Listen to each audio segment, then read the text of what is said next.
Most people think you have to drop a mortgage payment just to get something that doesn't fall out of the sky the second a breeze hits. But the latest Pro version of this popular flyer is trying to change that narrative. There's a specific kind of weight that tells you a piece of tech is actually worth the box it came in, and this unit hits that sweet spot perfectly.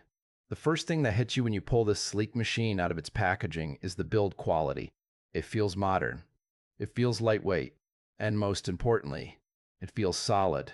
You do not get that cheap, hollow plastic vibe that usually plagues budget-friendly gear. For anyone just starting out, that sense of durability is everything. It gives you the confidence to actually take it outside. Setting it up is a breeze.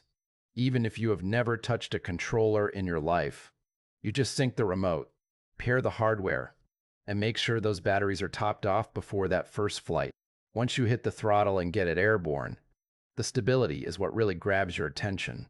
Usually, smaller drones get tossed around like autumn leaves in a light wind, but this upgraded model holds its ground surprisingly well. It fights those gusts.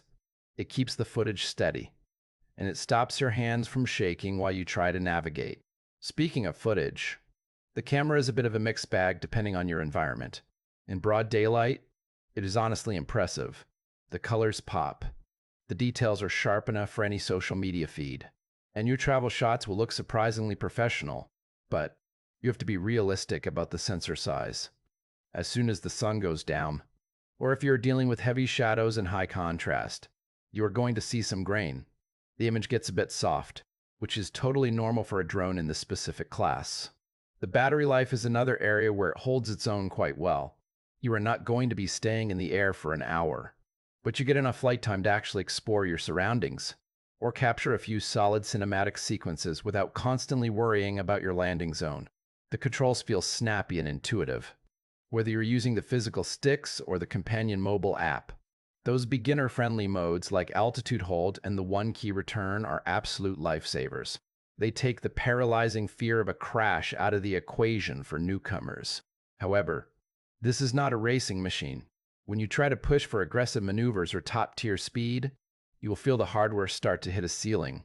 It is built for smooth, steady exploration, not high-speed chases. The range is also something to watch. In an open field, it goes the distance. But if you are in the middle of a concrete jungle with tall buildings and radio interference, that signal's going to shrink faster than you might expect.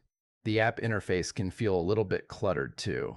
Navigating the settings while you are mid-flight can be a bit of a headache because of the menu layout, and it occasionally feels a bit buggy when you are trying to switch modes.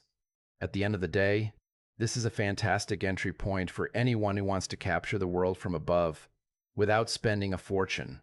It is reliable, it is stable, and it gets the job done for casual content.